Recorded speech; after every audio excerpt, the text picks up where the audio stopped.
مفتاح باب رحمة الله عدد ما في علم الله صلاة وسلاما دائمين بدوام ملك الله وعلى آله وصحبه اللهم صل على سيدنا محمد صلاة تفتح بها لنا فتوح العارفين وتفقهنا بها في الدين وعلى آله وصحبه السلام عليكم ورحمة الله وبركاته. Alhamdulillah pada sore hari ini beberapa menit menjelang berbuka di wilayah Surakarta dan sekitarnya kita bisa duduk bersama cari ilmu. Ya, insya Allah berkah dan manfaat. Nah pada kesempatan kali ini 5 menit, ya insya Allah 5 menit, kalau barokah itu bisa merubah hidup saya, merubah hidup antum, merubah hidup siapapun menjadi lebih baik lagi. Judulnya adalah La Israfa fil Khair. Ya, tidak ada kata berlebih-lebihan kalau itu untuk suatu kebaikan. Enggak ada kata berlebihan untuk sesuatu yang sifatnya kebaikan. Ya, dikatakan di sini sami'a ba'dhum insanan yaqul la khair fil israf qala lahu la israfa fil khair yakni anna saraf la yakunu illa fi haramin aw makruhin wa ammal infaqu fi wujuhil khair fala yusamma sarafan ma naqasa malun min shadaqatin bal yazdad wal muasah laysat bil mal faqat balil muasatu ilal muhtajin bil mal wa ta'limul jahil wa irsyadul dhalin min afdhalil muasah. Qala Allah Ta'ala wa ma anfaqtum min syai'in fa huwa yukhlifuh.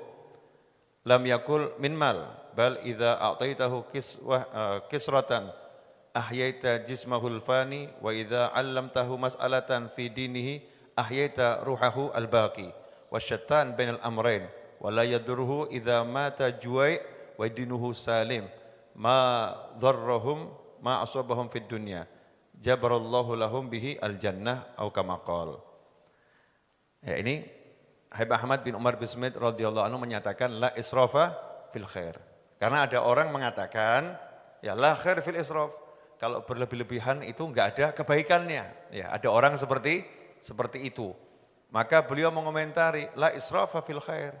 Kalau untuk kebaikan itu namanya bukan israf.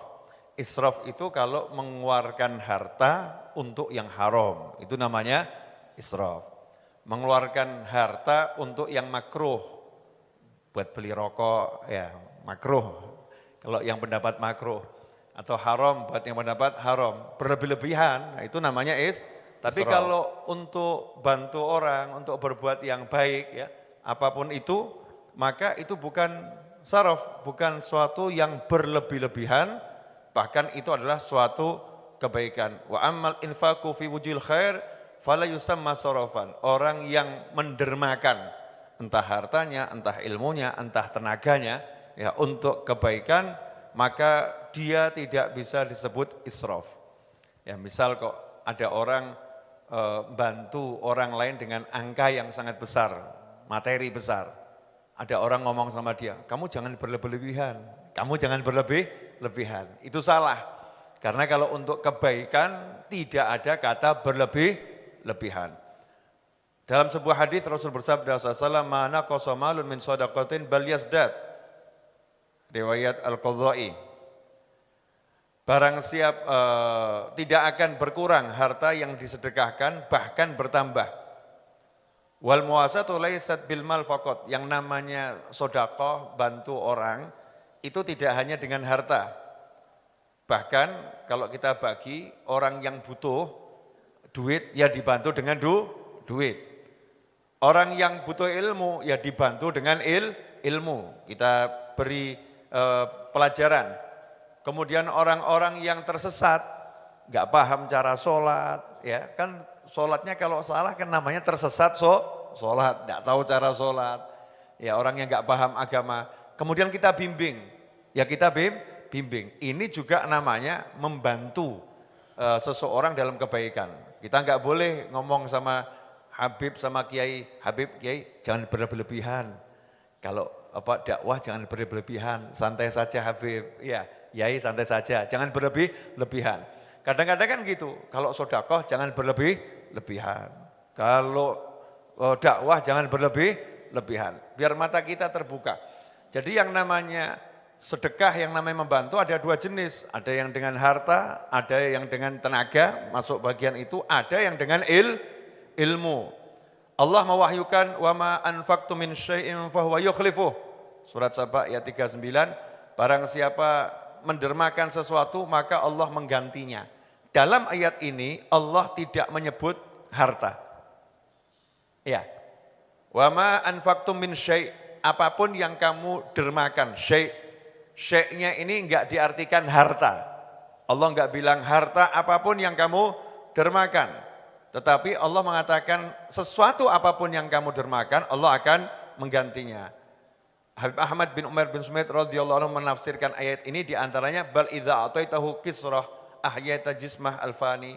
Kalau kamu ada orang kelaparan, kemudian kamu kasih makan dia sekerat roti, secuil roti, ya, sesobek roti, kemudian dia bisa seger badannya. Sementara orang itu kalau kamu ajari satu permasalahan agama, rohnya juga jadi segar, rohnya jadi hidup, maka mana yang lebih utama? Di antara ini, ngasih dia makan untuk nambah dia jadi kuat, bukan nyambung nyawa ya, nambah dia jadi kuat fisiknya, atau ngasih dia ilmu sehingga rohnya jadi kuat, maka dua sedekah ini yang paling afdol adalah sedekah dengan ilmu yang membuat rohnya menjadi hidup. Ya, kenapa?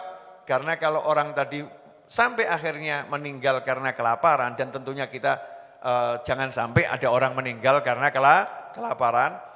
Kalau dia meninggal karena kelaparan, tetapi rohnya benar, rohnya hidup, dia punya ilmu, dia taat pada Allah Subhanahu wa taala, maka dia akan selamat di akhiratnya. Karena laparnya tadi dia meninggal, diganti surga oleh Allah Subhanahu wa taala. Tapi kalau sampai ada orang itu perutnya kenyang, tetapi kemudian dia enggak tahu ilmu agama, enggak ngerti cara hidup yang benar menurut Allah taala, akhirnya justru dia akan celaka di akhirat. Na'udzubillah min dzalik. Karena itu makna berderma dalam syariat Islam tidak hanya dengan harta. Ya, berderma dengan ilmu untuk orang yang punya ilmu. Berderma dengan harta untuk orang yang punya harta.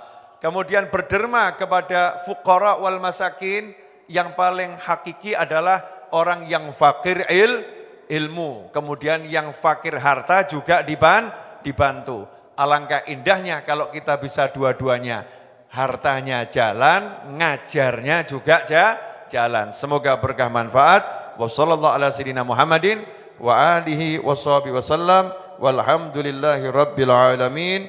Wassalamualaikum warahmatullahi wabarakatuh.